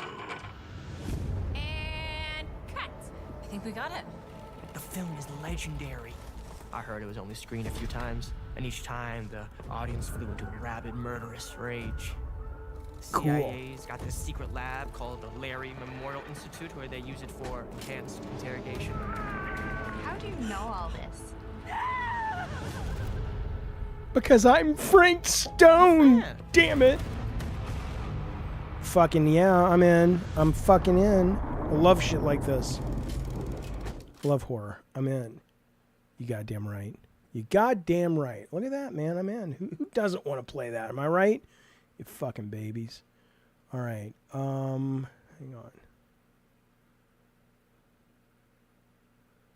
All right. I don't know, Morgan, if there was gameplay or not. I'm not entirely sure. MTV Raps, yeah, was 88. This was set in 1980. 1980. I will see long legs, for sure. Well, all right, fellas, there you go. That's been Gabbin' and Games. I did play Alan Wake. I liked it, but I didn't like it enough to finish it. It was a little slow for me. So Alan Wake 2 was one of those things that I thought was really neat and interesting, but I just couldn't, I couldn't stay with it. I couldn't hang with it. You know what I'm saying? Look at what YouTube is recommending to Jaffe. I don't know. Let's see. And again, remember, my kids watch YouTube on my channel, but let's see. I want to see. Vaush, who I've never watched, but I think my kids like Vaush. We just watched this. This is Dead by Daylight. That's Bukkake's band. This is that guy who I really don't like. Not the guy I was talking about. This is that Fortanga plays. I don't know who that is. Parents discover their daughter's a mass killer. That sounds fascinating. Spider-Man, but he has brain rot. Politics. You know, seems pretty normal. It tracks, you know. Wayne, thank you, buddy, for the Super J. Says, has Sony reached out to you about making a cameo in the God of War series or movie? No. I don't expect them to. I mean, but you never know. But I'm not holding my breath. You seem well balanced today. Glad to see you keep yourself level and good. Thank you, Jake. I appreciate that. I really, really do. I really, really do. That's very kind. Thanks, buddy. All right. So listen, again, tomorrow, I want to let you know is, we'll be doing a members only Let's Read. I don't know if I'm going to broadcast it for everyone, and only do members chat or just make it members only. But it'll eventually open up for everybody in a couple days after, but we'll be doing a PSM issue. I think, Awesome Tatum is recommending, which issue does he want to do? Maybe we'll do this one. I'll show it to you guys real quick. He wants to do this one that's looks like it's Onimusha and DMC. So this is like, unless I get votes for another one, we'll probably be doing this one. This is 2000 PlayStation Magazine's 2000 games of the year. So we'll be looking at that. That should be a lot of fun. That'll be tomorrow. Movie nights here. Oh, I also want to let you know, somebody was asking me about why they should subscribe or whatever to the channel. So, I mean, we're starting to do, there's a series called War Stories that I will be doing. I already do. If you do it on Patreon or here on YouTube, you can see some of the videos, which is very focused on my Sony days. There's a new episode coming up where I watch some old interviews that I was in that I just think are funny. And then also movie nights I'm going to bring back, but the way we're doing them is I'm going to make them all video games. It's still pot and popcorn, so I'll be high as a kite, but they're going to be all video game movies or centric. So like we'll do The Wizard and we'll do Prince of Persia, the movie, and we'll do whatever, Assassin's Creed, Sonic, blah, blah, blah. And then I'll actually be editing them into 10 to 20 minute videos for YouTube with the best moments, because I think the reason I had stopped doing them is they just don't get a lot of live viewers, and because the copyright, I can't really do any repurposing of them, right? So if the Yui Bowl films would be great, yeah. So because of that, it's kind of a lot of effort, and nobody really watches them unless you're there live. But I'm going to repackage them, and so we'll be doing one of those, and those are all members only as well. It may be this weekend. It depends on schedules. By the way, Robbo has just become a member. Thank you, buddy. I appreciate that. And hopefully those are, he says, you convinced me, Jaffe. I renewed my membership. Thank you, buddy. I appreciate that, man, very, very much. Thanks, man. And to all the new members and super chats today, thank you. To the mods, thank you. To longtime members, thank you. And to lurkers, thank you as well. Consider a subscription. Those are free. They help. Consider liking it if you liked what you just watched. If you didn't, don't like it. I don't want your fucking pity likes, bitch.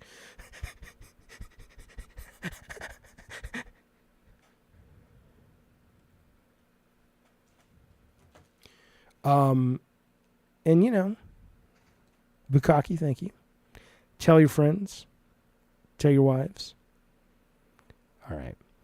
Be well, y'all knuckleheads. Thank you so much for hanging out with me. I really do appreciate it. We're going to close it out with the Gods of War song, which is, it's the best goddamn song that's ever been written. If I can fucking find it. Here we go. She woke last night, 3 a.m.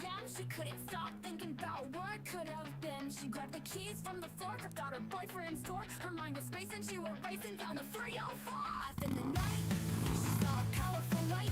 Felt a shudder, called her lover, said this isn't right. He said he'd be right there, but she didn't fucking care. She hit the gas and she shouted out through the night, I wanna feel. Yes, we open with Quitter.